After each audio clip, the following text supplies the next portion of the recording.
Evangelio de nuestro Señor Jesucristo según San Marcos.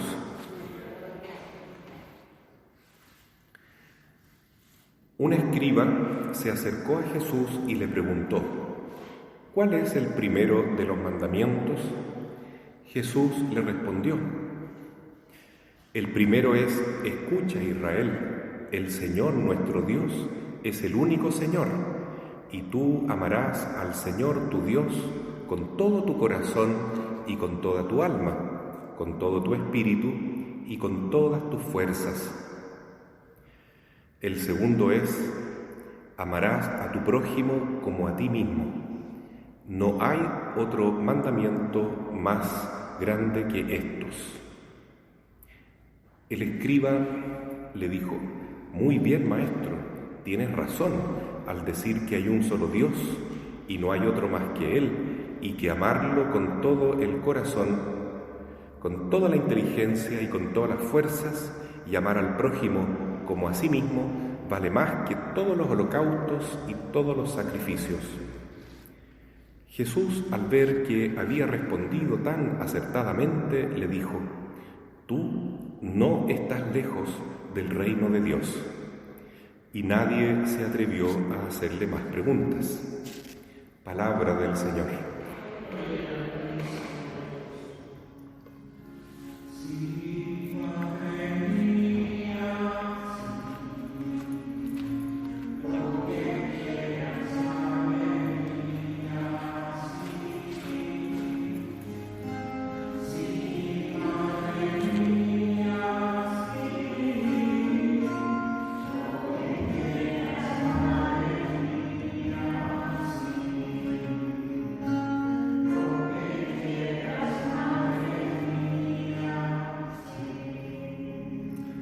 Tomemos asiento.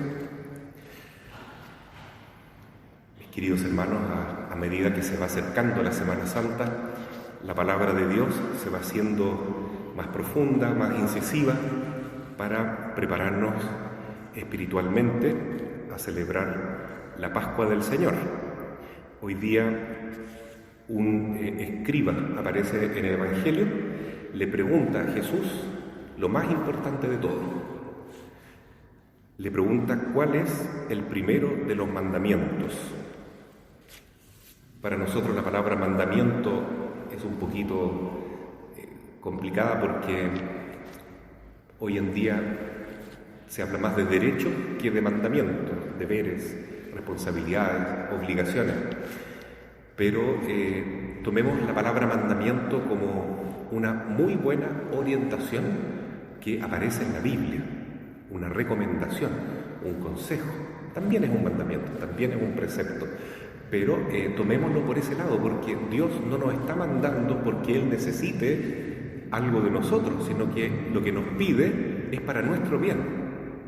Entonces, el primer mandamiento que aparece en el libro del Levítico es: ama a Dios con todo tu corazón, con toda tu mente, con toda tu fuerza, con todo tu ser.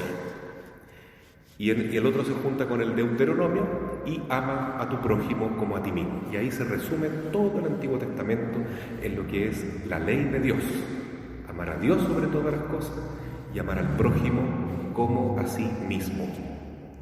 Una manera de recordarlo a través de nuestra simbología cristiana es la cruz, porque siempre la cruz tiene la viga que apunta hacia arriba, que es el palo vertical, ¿no es cierto?, apunta hacia Dios, es más importante. Primero tiene que ser el amor a Dios, Dios sobre todo. Eso se demuestra cuando Jesús dice: el que quiera seguirme, que esté dispuesto a negarse a sí mismo, incluso hasta odiarse a sí mismo, dice una traducción, y también negar a sus amigos, a sus parientes, a su todo. Y el que no renuncia a todo por amor a mí no es digno de mí. Entonces, verdaderamente debemos amar a Dios sobre todas las cosas. Pero también hay que amar al prójimo. Si uno ama verdaderamente a Dios, el amor al prójimo y el amor a sí mismo se va a convertir en algo auténtico, no en algo egoísta, porque hay tantas maneras de amar, ¿no es cierto? Uno puede mirar un plato rico de comida, ¿no es cierto? Un bistec con papas fritas, por ejemplo, aunque hoy día viernes no mirar eso mejor, y decir, te quiero, pero te quiero comer nomás, ¿no? Te quiero para mi propia satisfacción. Y eso es una forma de amor, digamos así, bastante básica, no es un amor tan pleno como el amor del perdón, el amor de la entrega, el amor de la solidaridad, por ejemplo, el amor en que se busca el bien del otro, ¿ya? Con distintos tipos de amor. El Papa Benedicto XVI, en la encíclica Deus Caritas Est, Dios es amor, dice que hay distintos tipos de amor. Por ejemplo, en un matrimonio existe el amor erótico, también el amor de amistad, el amor filía, que llama él, y también el amor de donación, de entrega, que es el amor ágape. Y no es que uno sea malo y el otro sea bueno, todos son necesarios, porque no somos ni ángeles ni somos puramente animales. Entonces hay que integrar todos los amores para que se dé la autenticidad. Pero la mejor manera es partir del amor a Dios. Si existe el amor a Dios, todos los otros amores que hay en nuestra vida se van a organizar, se van a purificar, se van a integrar bien. Entonces, si no está el amor a Dios en primer lugar, todo otro tipo de amor, por el contrario, se convierte en algo malo, en algo dañino, en pecado. Así lo expresa San Agustín, diciendo que el pecado es la conversión a las criaturas despreciando al Criador. Es decir, dejamos de amar a Dios para amar cosas de este mundo, sea lo que sea. Entonces, si yo amo más a mi familia, a mi papá, a mi mamá, a mis hijos, más que a Dios, ese amor es un falso amor, es un pecado. Si yo me amo a mí mismo más que a Dios, no es un verdadero amor, es un pecado, porque estoy amando la criatura antes que el Creador. Entonces, primero tengamos eso claro, que para Jesús es fundamental, y lo dice la Biblia, también en el Antiguo Testamento, el amor más importante es el amor a Dios, a Dios. Pero yo creo que todos entendemos eso, que tenemos que amar primero a Dios, ¿no es cierto? Y luego también amar al prójimo como a sí mismo. La gran pregunta es, ¿qué es amarse a sí mismo? Porque la referencia de todo es el amor a sí mismo, ¿no? Y ahí es que nos podemos equivocar gravemente. Por ejemplo, si yo digo, como a mí me gusta ver televisión todo el día, entonces yo quiero que todos a mi alrededor vean televisión todo el día. ¿Será eso un verdadero amor? Como a mí me gusta fumar, drogarme, entonces yo quiero que todos mis amigos fumen y se droguen, porque así yo me amo a mí mismo, ¿no? Hay algo que no encaja bien en esa lógica, no sirve, ¿no? Como a mí me gusta contar chismes, hablar mal de otras personas, entonces yo quiero que todos mis amigos, mi familia incluso, también sea chismosa y hable mal de otras personas. Eso no es realmente amarse a sí mismo y no es tampoco amar al prójimo. Y eso, por el contrario, es pecado, es un pecado. El contrario del amor a Dios y el amor al prójimo como a sí mismo es el pecado. ¿Y qué significa pecado? Significa egoísmo. Egoísmo significa que yo coloco mi ego, mi yo, por encima de todo lo demás, incluso por encima de Dios, por encima del prójimo, e incluso por encima de mi propio bien, porque Jesús dice, ¿de qué le sirve al hombre ganar el mundo entero si pierde su alma? ¿De qué le sirve?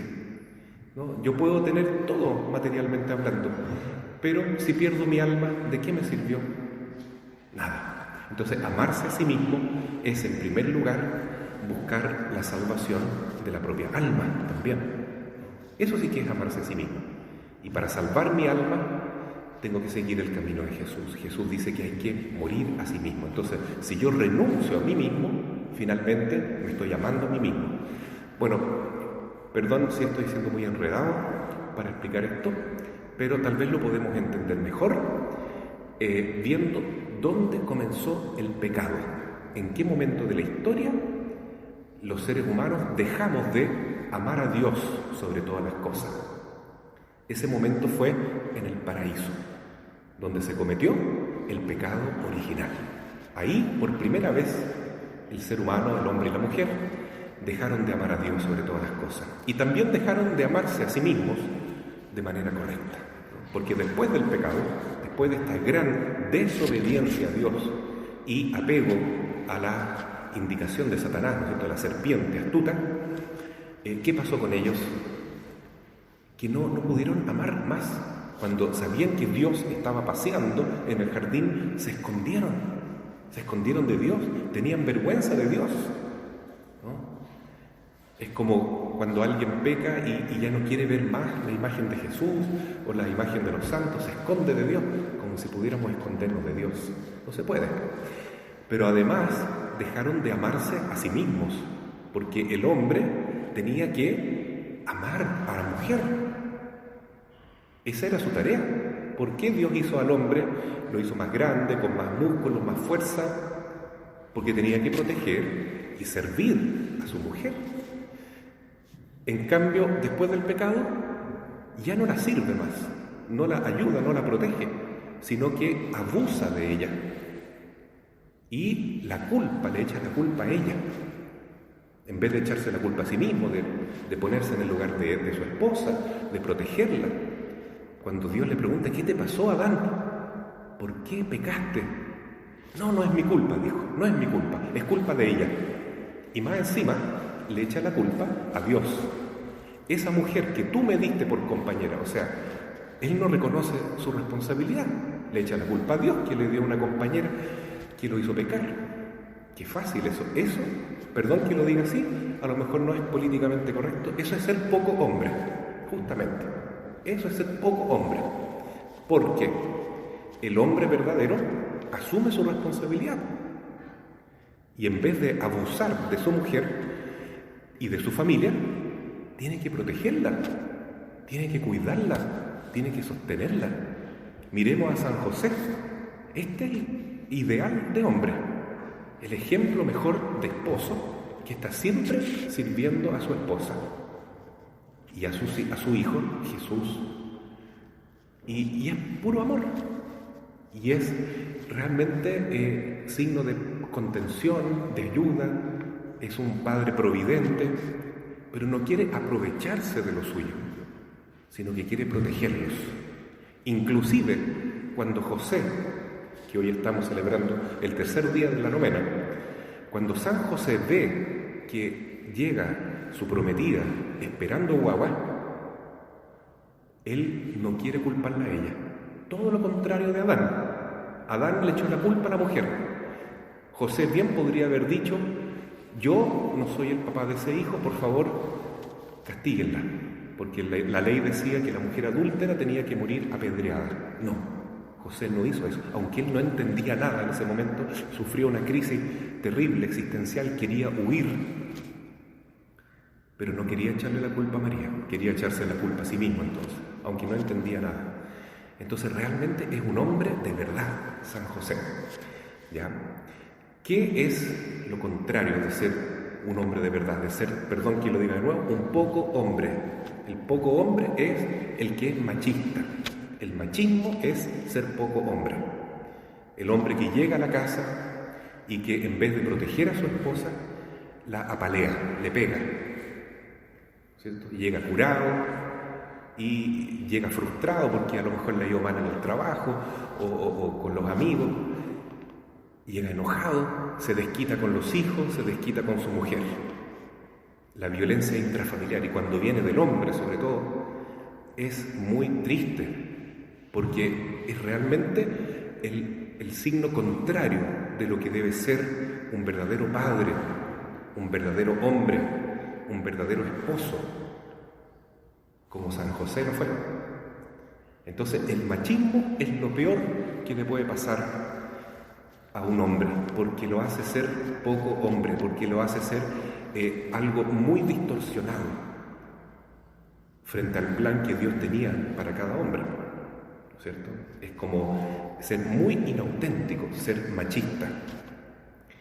Y ser machista en el fondo es ser individualista, es ser egoísta, es pensar en sí mismo, es no querer defender a su esposa, defender a su familia, protegerla, sino que pensar en sí mismo.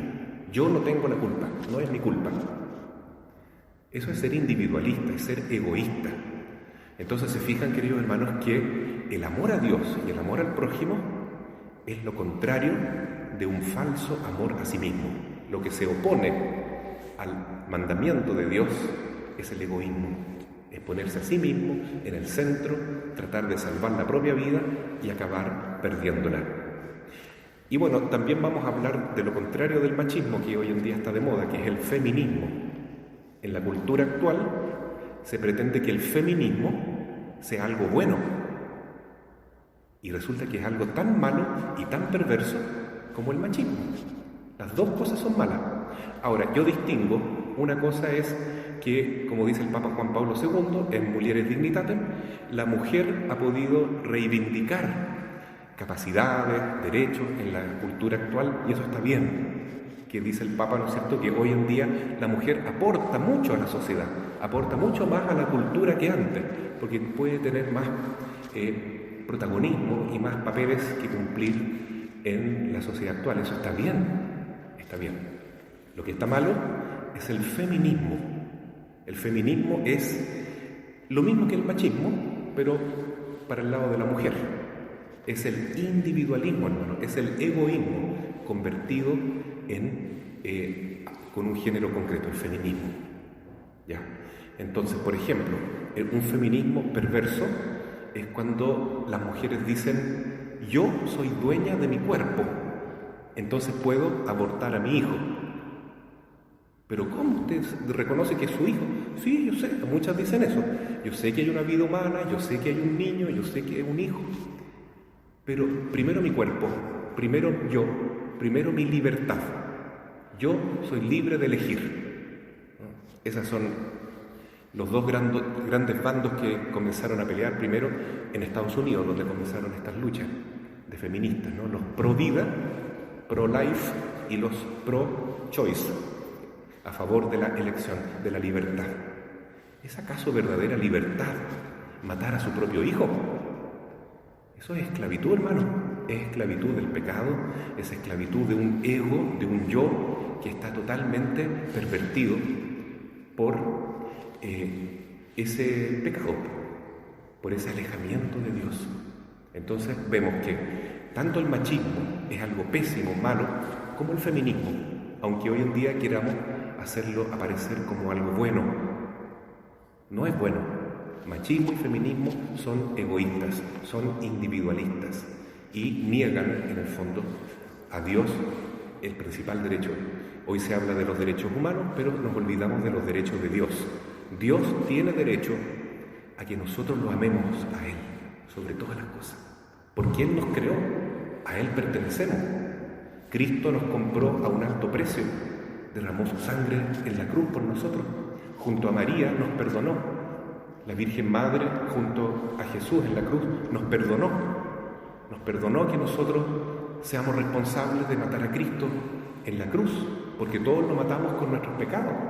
Y sin embargo la Virgen, junto a Jesús, dice: perdónalos, Padre, no saben lo que hacen. Y también nos adopta a nosotros como hijos. Imagínense que, contrario al feminismo egoísta, al feminismo perverso y machista que hay hoy en día, todo lo contrario. La Virgen no se pone a sí misma como lo más importante. No dice: yo tengo derecho a que mi hijo sea respetado, porque Él es Dios. Yo tengo derecho a que lo bajen de la cruz. No se pone a sí misma, sino que pone primero la voluntad de Dios. Y el Padre Dios quería que su Hijo se sacrificara por el mundo. Y Jesús también aceptó esa voluntad, y María también aceptó. Nos perdonó junto a Jesús y nos adoptó como hijos. Qué increíble el amor de una madre verdadera, ¿no? Que ama a sus hijos, no importa lo que hayan hecho. Y en ese momento Jesús le pide a la Virgen eso, ese gran esfuerzo, ese gran sacrificio. Cambiarlo a Él, que va a morir, por toda la humanidad pecadora, nosotros, que vamos a ser sus nuevos hijos. Y ella dice: he aquí la esclava del Señor. Se niega a sí misma, se niega a lo que ella atiende naturalmente, que es la felicidad de su hijo, para hacer la voluntad de Dios. Entonces, ¿qué acaba ocurriendo?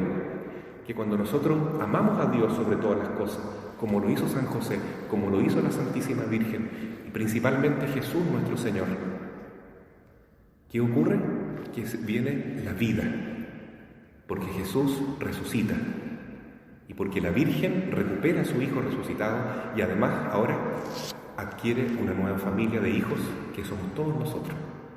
Hacer la voluntad de Dios, amar a Dios sobre todas las cosas, solo puede traernos bien, una verdadera fecundidad de una vida verdadera. Entonces, hoy vamos a pedirle al Señor que nos ayude a comprender bien su palabra, a no confundir el amor a sí mismo con el egoísmo, sino que a decir, tenemos un gran modelo que seguir, San José. San José, porque en su silencio, en su humildad, Él nos enseña que podemos acercarnos a este ideal de la Sagrada Familia, que es la santidad de Jesús y María. Así sea. Amén.